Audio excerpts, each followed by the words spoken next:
So welcome back students.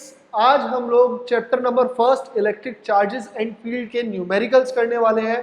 कुछ NCERT के numericals और क्वेश्चंस हम through out the video lectures discuss करते हुए आ रहे हैं, सॉल्व करते हुए आ रहे हैं, बट कुछ क्वेश्चंस हमारे पेंडिंग है। तो हम लोग पहले आज एनसीईआरटी के क्वेश्चंस को डिस्कस करेंगे, कुछ इंपॉर्टेंट न्यूमेरिकल्स को डिस्कस करेंगे जो फ्रीक्वेंटली एग्जाम्स में आते हैं। देन हम लोग इस चैप्टर के लास्ट जो पार्ट में आएंगे वहां पर हम लोग जेई के क्वेश्चंस को डिस्कस करेंगे। तो अगर कुछ स्टूडेंट्स ने ऑलरेडी एनसीईआरटी न्यूमेरिकल सॉल्व करे हुए हैं और उनको जेई के क्वेश्चंस करने हैं तो स्किप करके जा सकते हैं इस चैप्टर की इस वीडियो के लास्ट पार्ट में। So let us start with the first question. तो आज हम लोग जो सबसे पहला क्वेश्चन डिस्कस कर रहे हैं वो है एनसीईआरटी का example number 1.12। So example number 1.12 में हमें क्या गिवन है? It is given that electric field is uniform in positive x axis. आपको इलेक्ट्रिक फील्ड गिवन है, यूनिफॉर्म है पॉजिटिव एक्स एक्सिस के अलॉन्ग, ठीक है। एंड उसके जो मैग्नीट्यूड है वो आपको दिया हुआ है 200 न्यूटन आई कैप न्यूटन पर coulomb. So first of all आपको इलेक्ट्रिक फील्ड की वैल्यू यूनिफॉर्म गिवन है एंड ये जो इलेक्ट्रिक फील्ड है इट इज गिवन 200 न्यूटन पर coulomb I cap for x greater than 0. Okay, let's say this is x axis, this is x equals to 0 and this is positive x and this is negative x axis. So it is saying कि electric field की value 200 Newton पर coulomb आई cap है for x greater than 0 means positive x के लिए, and electric field is 200 Newton पर coulomb minus आई cap है for x less than 0 means for negative x electric field is same in magnitude but opposite in direction. Means अगर हम देखें कि अगर हमारा ये positive this is origin and origin के अगर हम इधर की तरफ देखें पॉजिटिव एक्स के लिए electric field positive x axis के अलॉन्ग है और नेगेटिव एक्स के लिए देखें तो इलेक्ट्रिक फील्ड नेगेटिव एक्स के अलॉन्ग है। ये हमें क्वेश्चन में डाटा गिवन है। सेकंड थिंग हमें क्वेश्चन में क्या गिवन है कि हम लोगों ने एक सिलेंडर जिसकी लेंथ है 20 सेंटीमीटर, एरिया है हमारा रेडियस है 5 centimetre is placed along X axis. So ये हमारा एक सिलेंडर है, इस सिलेंडर की लेंथ आपको गिवन है 20 सेंटीमीटर, इसका एक face x equals to plus 10 centimetre पर है और दूसरा face x equals to minus 10 centimetre पर है। सो ये इसके फेस के कोऑर्डिनेट्स गिवन है। इन दोनों फेस का जो रेडियस है वो रेडियस आपको गिवन है 5 centimetre. So first of all हम लोग गिवन लिखते हैं, हमें ये गिवन है length of cylinder is 20 centimetre that is 0.2 meter. Okay, radius is given 5 centimeter that is 0.05 meter. Next, electric field is 200 I cap Newton per coulomb for x greater than 0 and electric field, let's say this is E1, this is E2, is minus 200 I cap Newton per coulomb for x less than 0. ये आपको question में information या data given है। अब आपको find क्या करना है? हमें फाइंड करना है net outward flux through each flat face. सो फ्लैट फेस यहाँ पर इस सिलेंडर के 3 फेसेस हैं। तो 3 फेसेस कौन कौन से हैं? फर्स्ट हमारा फेस ये है जिसको हम एरिया ऑफ क्रॉस सेक्शन भी बोलते हैं और ये फ्लैट फेस है। सेकेंड फ्लैट फेस या एरिया ऑफ क्रॉस सेक्शन ये है हमारा। तो फर्स्ट पार्ट में हमें फाइंड क्या करना है? हमें फाइंड करना है flux through each flat face. Okay, second part में हमें क्या फाइंड करना है? सेकेंड पार्ट में हमें फाइंड करना है what is the net outward flux through the cylinder. Net flux through the cylinder. And third part में आपको क्या फाइंड करना है? थर्ड पार्ट में आपको फाइंड करना है what is the net charge inside the cylinder. So Q net find करना है। तो हम लोग कैसे करेंगे? ये हमारा एक गॉस थ्योरम का क्वेश्चन है। गॉस थ्योरम के अकॉर्डिंग अगर हम लोग first of all first flat face को देखें तो फर्स्ट फ्लैट फेस का एरिया वेक्टर इस डायरेक्शन में होगा, सेकेंड फ्लैट फेस का एरिया वेक्टर इस डायरेक्शन में होगा। तो अगर हम लोग पॉजिटिव एक्स की बात करें, पॉजिटिव एक्स में electric field and area vector दोनों सेम डायरेक्शन में है, तो थीटा हो जाएगा 0। अगर हम सेकेंड फ्लैट फेस की बात करें तो यहां पर भी इलेक्ट्रिक फील्ड भी हमारी इधर है, एरिया वेक्टर भी इधर है, तो थीटा क्या हो जाएगा 0।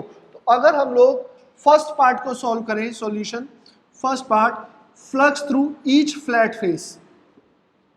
सो फ्लक्स का फॉर्मूला होता है E vector dot A vector, और we can write that E magnitude A magnitude cos 0। So E magnitude is 200, magnitude is 200, area ये हमारा सर्कुलर है तो एरिया आ जाएगा pi r square and cos 0 is 1। So ये हमारा एक फ्लैट फेस का एरिया आ जाएगा, फ्लक्स आ जाएगा, सॉरी। इसको हम सॉल्व कर लेंगे, आर की वैल्यू आप यहां पर पुट कर देंगे 0.05 मीटर। अभी हम लोग जितने भी न्यूमेरिकल्स कर रहे हैं, इन सभी न्यूमेरिकल्स में हम कंसेप्ट सीख रहे हैं, गॉस थ्योरम को या कंसेप्ट्स को अप्लाई कैसे करना है वो सीख रहे हैं। हम लोग कैलकुलेशन पार्ट अभी स्किप करके चलेंगे, तो यहाँ से हमारा सॉल्व करके फ्लैट फेस का फ्लक्स आ जाएगा। ये हमारा फर्स्ट पार्ट होगा।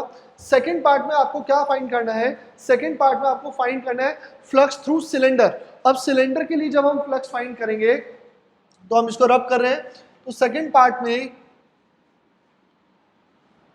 आपको फ्लक्स फाइंड करना है सिलेंडर का। सो सिलेंडर के अंदर यहां पर 3 फेसेस हैं, और हम लोगों ने पढ़ा है कि फ्लक्स एक स्केलर क्वांटिटी होती है, उसको हम डायरेक्टली ऐड कर सकते हैं। तो अगर आपको टोटल सिलेंडर का फ्लक्स निकालना है तो हम लोग क्या करेंगे, यहां पर जितना हमारा एक एक फेस का फ्लक्स है उन सबको ऐड करेंगे, एक एक सरफेस का फ्लक्स है उसको ऐड करेंगे। तो यहां पर हमारे 3 फेसेस हैं, 3 सरफेसेस हैं। This is first face, this is second face. इसको हम राइट फेस मान सकते हैं, इसको लेफ्ट फेस मान सकते हैं, और इसको कर्व सरफेस मान सकते हैं। तो राइट फेस का फ्लक्स, लेफ्ट फेस का फ्लक्स प्लस CSA का फ्लक्स, कर्व सरफेस एरिया का। अब जब हम राइट फेस का फ्लक्स निकालेंगे तो आएगा EA cos 0। cos 0 क्यों आएगा, क्योंकि राइट फेस के लिए अभी हमने फर्स्ट पार्ट में भी देखा था electric field and area vector same direction में। सो ये फ्लक्स आ जाएगा हमारा सिलेंडर का। प्लस लेफ्ट फेस की जब हम बात करेंगे तो अगेन इलेक्ट्रिक फील्ड का मैग्नीट्यूड E, एरिया का मैग्नीट्यूड एंड cos 0 आएगा। यहां पर भी 0 क्यों आएगा, क्योंकि इस फेस के लिए अगर आप देखेंगे एरिया वेक्टर और इलेक्ट्रिक फील्ड सेम डायरेक्शन में है। सो कर्व सरफेस एरिया की जब हम बात करेंगे तो यहां पर आएगा EA cos 90। cos 90 क्यों आएगा, बिकॉज अगर आप कोई भी एक छोटा सा एलिमेंट ले और उसका एरिया वेक्टर देखें कर्व सरफेस एरिया के लिए, तो एरिया वेक्टर का इलेक्ट्रिक फील्ड के साथ जो एंगल है वो 90 है।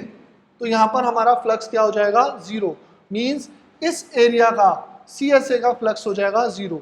तो यहाँ पर हम लोग वैल्यूज पुट करेंगे, 200, area will be pi r square that is 3.14 और 22/7, R is 0.05 square, cos 0 will be 1, again 200 into pi r square 3.14 into 0.05 square। सो ये सॉल्व करके हमारा फ्लक्स आ जाएगा सिलेंडर का न्यूटन पर कूलम मीटर स्क्वायर। सो इसको सॉल्व करके हमारा फ्लक्स आ जाएगा, ये जो आपने फर्स्ट पार्ट में फ्लक्स निकाला था उसका डबल हो जाएगा। तो ये हमारा सेकंड पार्ट था इस क्वेश्चन का। अब हम आते हैं थर्ड पार्ट पर। थर्ड पार्ट पर आपको निकालना है नेट चार्ज। अब आपको टोटल सिलेंडर का फ्लक्स पता है जो हम लोगों ने सेकंड पार्ट में निकाला है, आपको नेट चार्ज निकालना है। तो नेट चार्ज कैसे निकालेंगे, हम यहां पर गॉस थ्योरम को अप्लाई करेंगे। Let's say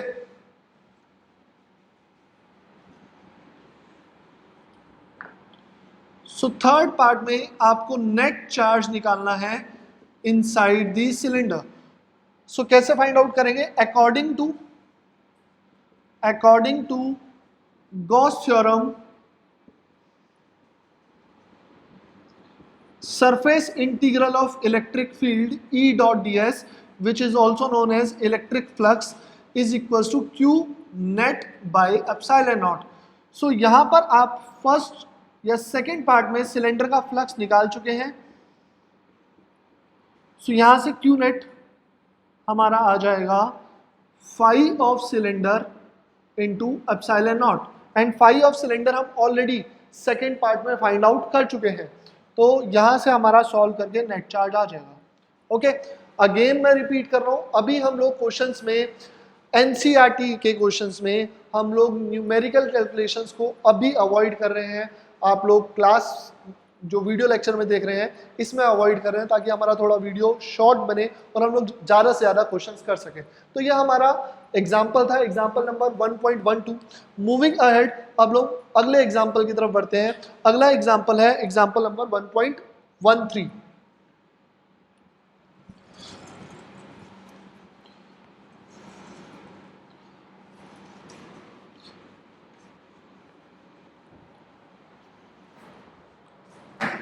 So example number 1.13 NCERT again.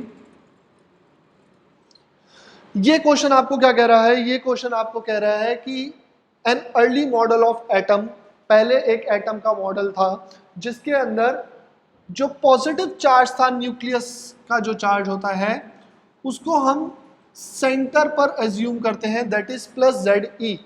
Atom के न्यूक्लियस पर जो चार्ज होता है वो होता है प्लस ZE, जिसमें Z जो होता है that is atomic number. Atomic number आपको याद होगा, हम लोगों ने इस चैप्टर की फर्स्ट क्लास में पढ़ा था कि atomic number is equal to number of protons and number of electron.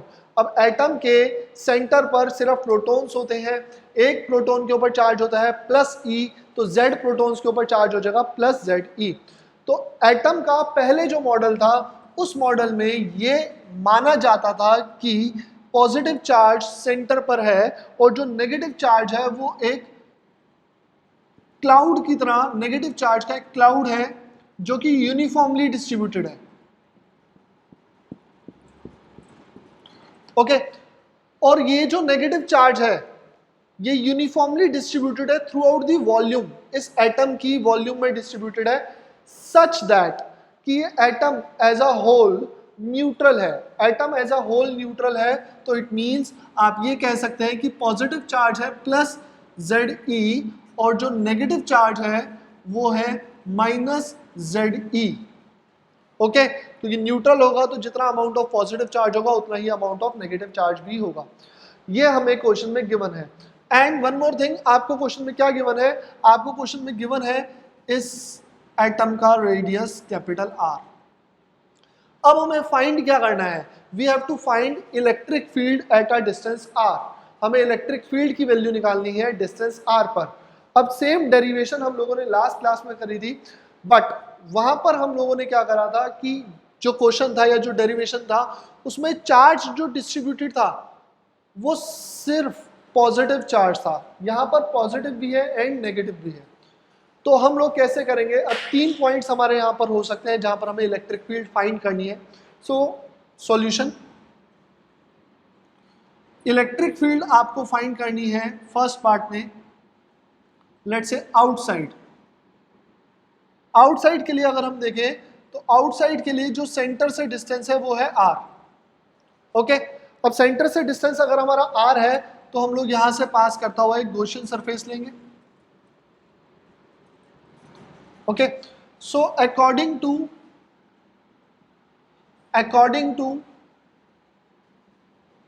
Gauss theorem,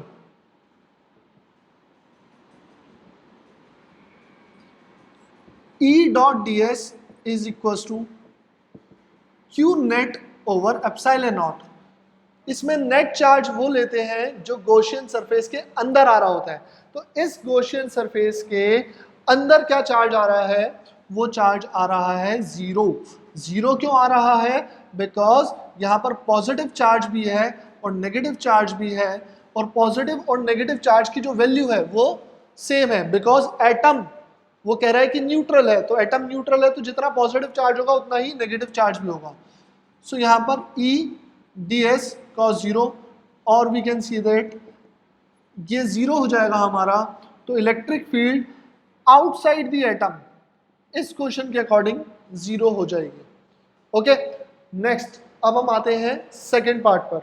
second part हम लोग क्या हो सकता है इसके अंदर, ये आप नोट कर लीजिएगा। सेकंड पार्ट हो सकता है कि अगर हम सरफेस पर निकालें, तो सरफेस पर भी निकालने के लिए अगर आप देखेंगे, जब आप सरफेस पर निकालेंगे तो आपको एक गॉसियन सरफेस लेना पड़ेगा जो सरफेस से पास कर रहा है। And again according to Gauss theorem E dot ds is equals to Q by epsilon naught, this is net charge and net charge is again 0। तो सरफेस पर भी इलेक्ट्रिक फील्ड 0 हो जाएगी क्योंकि इस सरफेस के अंदर नेट चार्ज 0 है, एटम न्यूट्रल है। तो फर्स्ट और सेकंड पार्ट हमारे इजी थे। थर्ड पार्ट हमारा इंपॉर्टेंट पार्ट है, इसके ऊपर बेस्ड 2019 में भी इसी टाइप का एक क्वेश्चन 2019 में भी हमारा आया है जेई में। सो लेट्स सी क्या है ये क्वेश्चन। थर्ड पार्ट,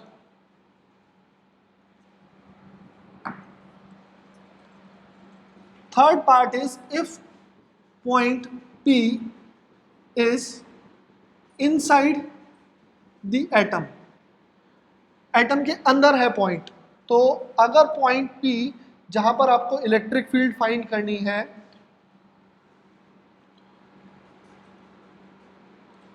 वो एटम के अंदर है, तो यहां से पास करता हुआ हम लोगों ने गॉसियन सरफेस लिया। Okay, spherical Gaussian surface. अब आपको क्या ध्यान रखना है, इस स्फेरिकल गॉसियन सरफेस के अंदर पॉजिटिव चार्ज तो पूरा आ रहा है क्योंकि पॉजिटिव चार्ज सिर्फ सेंटर पर है, बट नेगेटिव चार्ज यहां पर पूरा नहीं आ रहा। तो नेट चार्ज यहां पर 0 नहीं होगा बिकॉज यहां पर अगर आप दोबारा से समझें, पॉजिटिव चार्ज तो एक पॉइंट पर ही है प्लस ZE, लेकिन नेगेटिव चार्ज डिस्ट्रीब्यूटेड था। तो अगर पॉइंट P एटम के अंदर होगा, वहां पर नेगेटिव चार्ज जो उस गॉसियन सरफेस के अंदर आएगा वो कम हो जाएगा, तो नेट चार्ज 0 नहीं आएगा। तो पहले तो हमें नेट चार्ज निकालना पड़ेगा। सो first of all let us consider, हम लोग कंसिडरेशन लिखते हैं, let us consider a spherical Gaussian surface of radius r and r is less than capital R, carrying negative charge q dash. तो पहले हम q dash की value निकालते हैं, जो हम नेगेटिव चार्ज यहां पर ले रहे हैं जो इस वॉल्यूम के अंदर आ रहा है। सो कैसे फाइंड आउट करेंगे, 4/3 पाई आर क्यूब जो टोटल वॉल्यूम है एटम का, carry charge minus ZE, negative charge की बात कर रहे हैं, कैरी नेगेटिव चार्ज। इस पूरी वॉल्यूम में कितना नेगेटिव चार्ज आ रहा है, माइनस ZE चार्ज आ रहा है। अब हमें ये निकालना है कि इस स्मॉल वॉल्यूम में कितना चार्ज आएगा। सो 4/3 pi small r cube volume carry negative charge minus ZE over 4/3 पाई r cube into 4/3 pi small r cube. So negative charge जो हमारा इस वॉल्यूम के अंदर आ रहा है, जिसको हम Q डैश ले रहे हैं यहाँ पर, Q डैश, इसकी वैल्यू आ जाएगी minus ZE r cube over capital R cube. ये नेगेटिव चार्ज आ गया। अब हम लोग गॉस थ्योरम को यहाँ पर अप्लाई करेंगे, और गॉस थ्योरम को कैसे अप्लाई करेंगे, लेट्स सी। ये हमारे नेगेटिव चार्ज की वैल्यू आ गई है, इसको हम अब यहीं पर रहने देते हैं।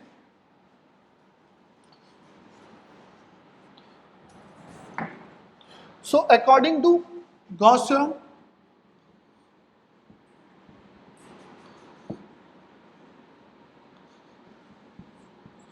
E vector dot ds vector surface integral of electric field is net charge over epsilon naught, net charge is positive plus q dash over epsilon naught, and E dot ds को जब हम एक्सपेंड करेंगे तो यहाँ पर हमारा एक छोटा सा आपने एलिमेंट लिया ds, उसका एरिया वेक्टर, और नेट चार्ज अंदर पॉजिटिव है तो नेट चार्ज की इलेक्ट्रिक फील्ड भी बाहर की तरफ ही आएगी। सो E ds cos 0, Q positive is plus Z E and Q negative is minus Z E R cube by capital r cube over epsilon not. ये Q डैश की value हम लोगों ने यहां से पुट कर दी।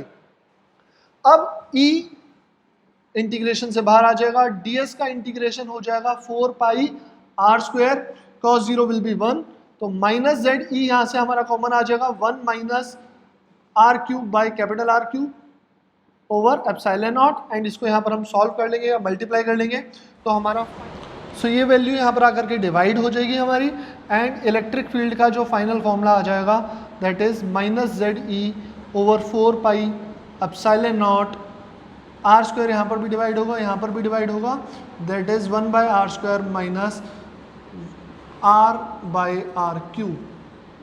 तो ये हमारी इलेक्ट्रिक फील्ड आ जाएगी इनसाइड के लिए। तो ये हमारा क्वेश्चन था।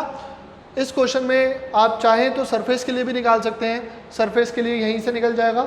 आर की वैल्यू आप कैपिटल आर के इक्वल रख दीजिए, आर की वैल्यू कैपिटल आर के इक्वल रखेंगे तो r square 1 by r square cancel हो जाएगा और वो 0 आ जाएगा। तो सरफेस के लिए इलेक्ट्रिक फील्ड हमारी फिर से क्या आ जाएगी, 0 आ जाएगी, जो हम लोगों ने पहले निकाल लिया। अब हम लोग बढ़ते हैं नेक्स्ट क्वेश्चन की तरफ। नेक्स्ट क्वेश्चन है हमारा एनसीईआरटी का unsolved question, question number NCERT 1.19। अब जो हम क्वेश्चन कर रहे हैं ये नीट के अंदर या बेसिक कॉम्पिटिटिव एग्जाम्स के अंदर बहुत आता है। इसके लिए थोड़ा सा आपको अपनी इमेजिनेशन स्किल्स को बढ़ाना पड़ेगा या थोड़ा सा इमेजिनेटिव पावर को बढ़ाना पड़ेगा। तो क्वेश्चन हमारा क्या है, question number 1.19, a point charge 2 microcoulomb is placed at the centre of a cubic Gaussian surface. एक क्यूबिक गॉसियन सरफेस है हमारा,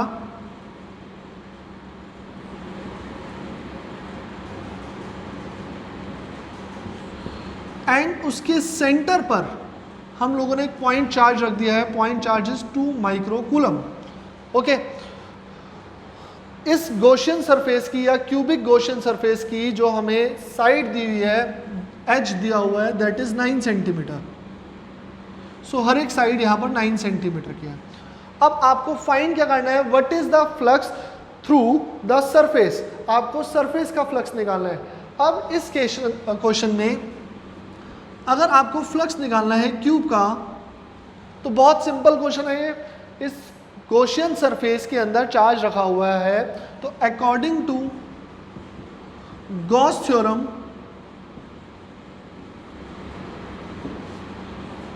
E dot ds is equals to flux is equals to Q by epsilon naught. So Q is given 2 into 10 to the power minus 6 and coulomb, and epsilon naught is 8.85 into 10 to the power minus 12. तो यहाँ पर हमारा flux जो आएगा ये cube का आ गया। Okay, and अगर हम इसको सॉल्व करें तो यहाँ पर हमारी सॉल्व करके coulomb square newton metre square, तो सॉल्व करके हमारी फ्लक्स की यूनिट भी आ जाएगी, that is flux of cube is equals to 2 into 10 to the power minus 6 over 8.85 into 10 to the power minus 12। Cancel out करने के बाद हमारी वैल्यू आ जाएगी न्यूटन पर कूलम मीटर स्क्वायर। ये हमारा फ्लक्स आ गया क्यूब का। अब अगर आपको ये एक चार्ज है, आप इमेजिन करिए कि एक पॉइंट चार्ज है और ये पॉइंट चार्ज एक क्यूबिक गॉसियन सरफेस के अंदर रखा है, एक रूम के सेंटर पर आपने पॉइंट चार्ज रखा है, तो आपको क्यूब का फ्लक्स पता लग गया। फ्लक्स क्या होता है, number of electric field lines passing. अब आपको एक फेज का अगर निकालना है तो एक फेज का फ्लक्स कितना होगा, जितना क्यूब का है divided by 6।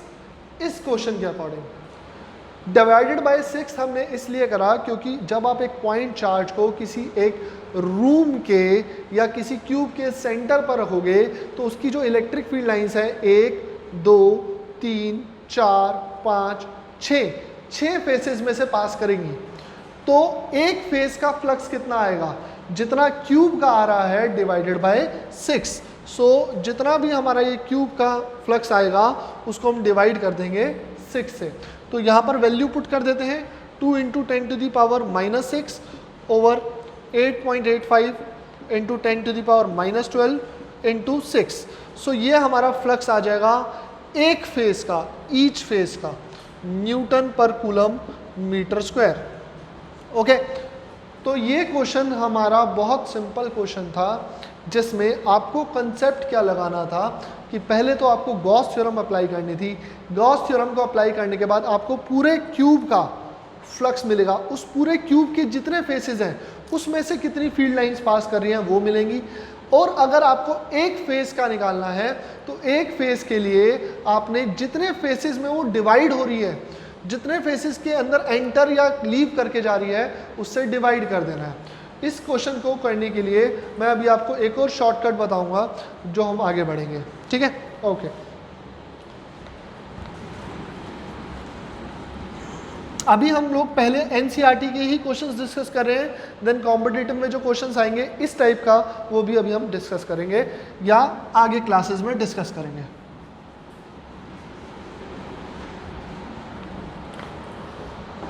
So next question जो हम लोग देख रहे हैं, क्वेश्चन नंबर एनसीईआरटी का 1.20। अब एनसीईआरटी क्वेश्चन नंबर 1.20 में हमें क्या दिया हुआ है? A point charge causes a electric flux of, आपको पॉइंट चार्ज का फ्लक्स दिया हुआ है दैट इज -1 × 10⁻³ न्यूटन पर कूलम मीटर स्क्वायर।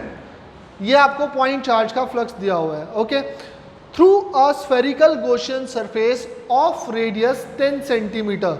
ओके, तो ये आपको पॉइंट चार्ज Q का फ्लक्स दिया हुआ है एक स्फेरिकल गॉसियन सरफेस के लिए, और उस स्फेरिकल गॉसियन सरफेस का रेडियस गिवन है 10 सेंटीमीटर। Okay, moving ahead. अब सबसे पहले तो आपको ये समझना है कि अगर फ्लक्स नेगेटिव होता है तो हम लोगों ने साइन कन्वेंशंस पढ़े थे फ्लक्स वाली क्लास में, फ्लक्स नेगेटिव होता है तो फ्लक्स इनवर्ड होता है, और फ्लक्स इनवर्ड होगा तो इट मीन्स चार्ज भी नेगेटिव होगा। हम इसको गॉस थ्योरम के अकॉर्डिंग भी समझ सकते हैं, phi is equal to Q over epsilon naught. Epsilon naught is a positive quantity, ये एक पॉजिटिव क्वांटिटी है, पॉजिटिव नंबर है। तो अगर ये पॉजिटिव है, यहाँ पर हमारा फ्लक्स नेगेटिव है, तो ये नेगेटिव तभी आ सकता है जब चार्ज कैसा होगा? नेगेटिव। ओके, तो अभी हम इस क्वेश्चन पर देखते हैं। अब आपको फाइंड क्या करना है, ये क्वेश्चन आपका कॉम्पिटिटिव में भी कई बार आ जाता है, बहुत ही फंडामेंटल कंसेप्ट पर है। आपको ये कह रहा है फर्स्ट पार्ट में कि इफ हम रेडियस को डबल कर दें, रेडियस को डबल कर दें दैट इज 20 सेंटीमीटर कर दें, देन फ्लक्स निकालें। ओके, तो हम लोगों ने फ्लक्स वाली वीडियो में भी ये डिस्कस करा था कि अगर हम रेडियस को डबल कर देंगे तो फ्लक्स के ऊपर क्या इफेक्ट पड़ेगा। तो अगर आप यहाँ पर देखो, हम रेडियस को डबल कर दें तो इस स्फीयर का फ्लक्स क्या होगा? फ्लक्स जो है बेटा वो चार्ज और मीडियम के ऊपर डिपेंड करता है। आपका जो अमाउंट ऑफ चार्ज है वो सेम है, आपका जो मीडियम है जिसके अंदर वो चार्ज रखा हुआ है वो भी सेम है, तो आपका रेडियस इंक्रीज करने से फ्लक्स के ऊपर कोई असर नहीं पड़ेगा। So it means flux is independent of shape, therefore flux will remain same। Flux same रहेगा, दैट इज -1 × 10⁻³ न्यूटन पर कूलम मीटर स्क्वायर। ओके, अब हम इसको कंसेप्चुअली समझते हैं कि कंसेप्ट क्या है इसके पीछे का। ये तो हम लोगों ने गॉस थ्योरम के अकॉर्डिंग समझा। अगर हम यहाँ पर देखें, फ्लक्स होता है नंबर ऑफ फील्ड लाइंस। तो आपका ये चार्ज है लेट्स से Q, और ये चार्ज इस एरिया में से कुछ फील्ड लाइंस पास कर रहा है।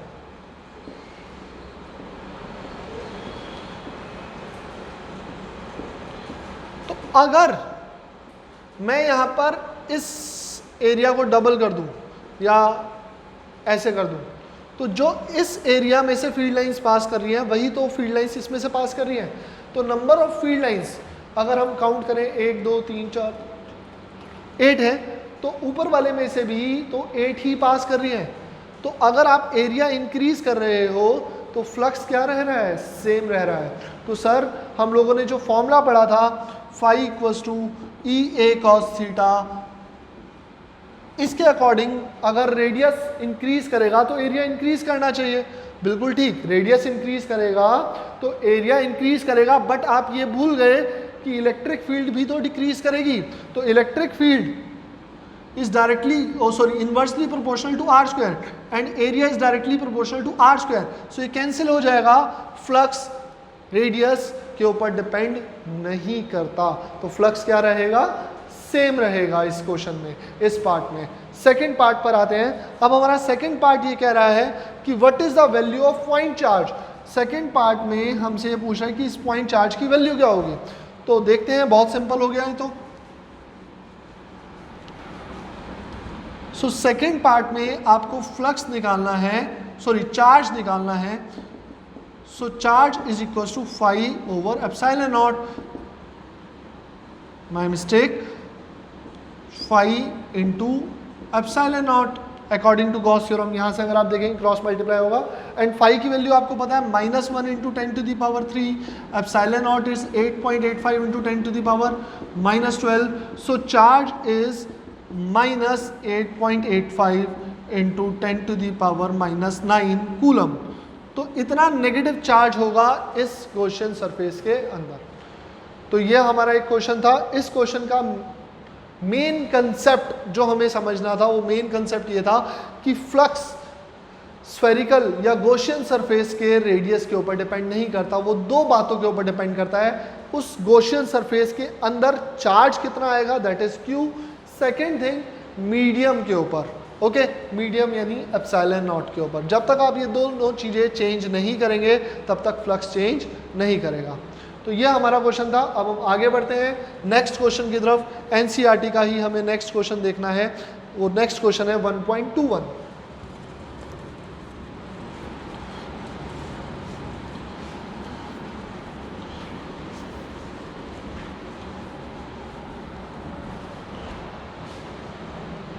क्वेश्चन नंबर इज 1.21 जो हमें करना है।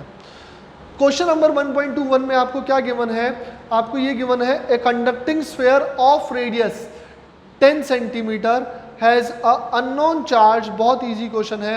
आपको एक कंडक्टिंग स्फीयर का रेडियस गिवन है 10 centimeter, has a unknown charge, हमें चार्ज की वैल्यू पता नहीं है, and electric field is given. Electric field is 1.5 into 10 to the power 3 Newton per coulomb. This is the value of electric field. And radially inward. So, this is a radius of, this is a sphere of radius 10 centimeter. Radius of sphere is 10 centimeter and electric field is 1.5 into 10 to the power 3 at a distance of 20 centimetre. तो means ये point जो है जहां पर आपको electric field दी हुई है ये स्फीयर के आउटसाइड है। अब ये इलेक्ट्रिक फील्ड आपको कह रहे हैं कि इनवर्ड है। अब इलेक्ट्रिक फील्ड इनवर्ड कब होगी बेटा, इलेक्ट्रिक फील्ड इनवर्ड होगी जब आपका चार्ज कैसा होगा, नेगेटिव होगा। तो यहां से हम कंक्लूड कर सकते हैं ये इनवर्ड है। क्वेश्चन में ये गिवन है। सो अब आपको क्या फाइंड करना है, आपको फाइंड करना है what is the net charge on the sphere. So Q net find करना है। बहुत इजी क्वेश्चन है। फॉर कंडक्टिंग स्फीयर आउटसाइड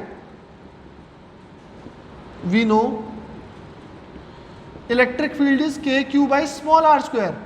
हम लोगों ने लास्ट टू लास्ट क्लास में, जो हमारी ई क्लास 13 है I think so, E class 13 में हम लोगों ने स्फेरिकल शेल का, कंडक्टिंग शेल का, कंडक्टिंग स्फीयर का इलेक्ट्रिक फील्ड निकाली थी 3 पॉइंट पर। इनसाइड उसमें 0 होती थी, सरफेस पर मैक्सिमम होती थी, और आउटसाइड के क्यू बाई आर स्क्वायर होती थी। तो आपको अब E is given 1.5 into 10 to the power 3, K is known 9 into 10 to the power 9।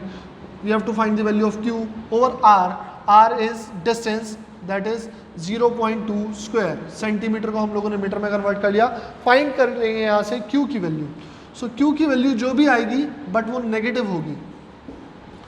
Negative क्यों होगी? क्योंकि इलेक्ट्रिक फील्ड इनवर्ड है, इलेक्ट्रिक फील्ड इनवर्ड होती है नेगेटिव चार्ज के लिए। सो ये हमारा क्वेश्चन था, इसमें भी हमारा एक स्फेरिकल शेल का कंसेप्ट लगा, डेरिवेशन का कंसेप्ट लगा, डायरेक्ट फॉर्मूला लगा। अब हम आगे बढ़ते हैं नेक्स्ट क्वेश्चन की तरफ। नेक्स्ट क्वेश्चन है हमारा 1.22। ओके, बहुत इजी क्वेश्चन है ये भी, आई होप आप लोगों ने ये नोट कर लिया होगा।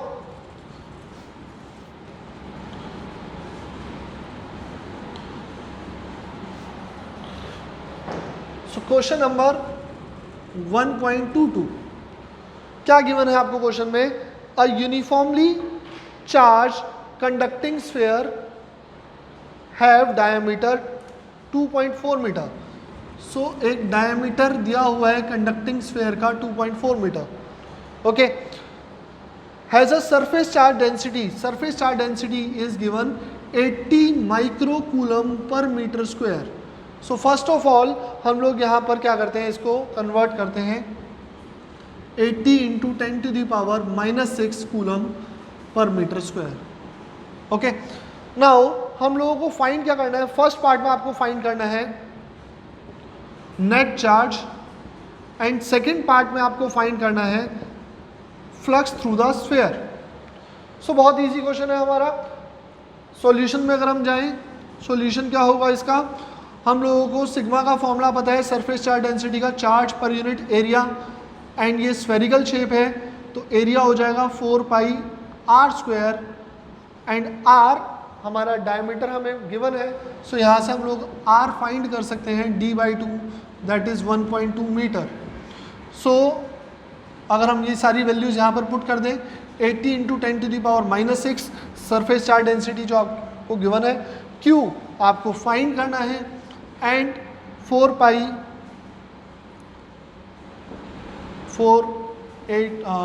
that is 22/7 and r is 1.2 square.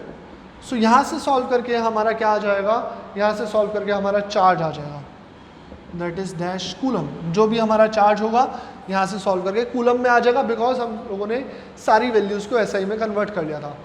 Moving ahead, second part में आपको निकालना है नेट फ्लक्स। तो नेट फ्लक्स कैसे निकालेंगे? According to Gauss theorem, so Gauss theorem हमारी क्या कहती है? Net flux is equal to Q/ε0।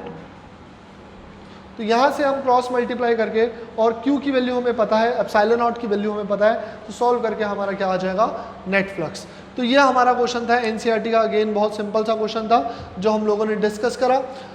अब हम लोग NCERT के इन बेसिक क्वेश्चंस को छोड़ करके अगले क्वेश्चंस की तरफ बढ़ते हैं, और उन अप लेवल के क्वेश्चंस को करने के लिए हमें पहले कुछ नए कंसेप्ट्स सीखने पड़ेंगे, कुछ नए लेवल्स या कुछ नई डेरिवेशन एक दो करनी पड़ेगी, तब हम उन क्वेश्चंस को या उन कंसेप्ट्स को अप्लाई कर सकते हैं।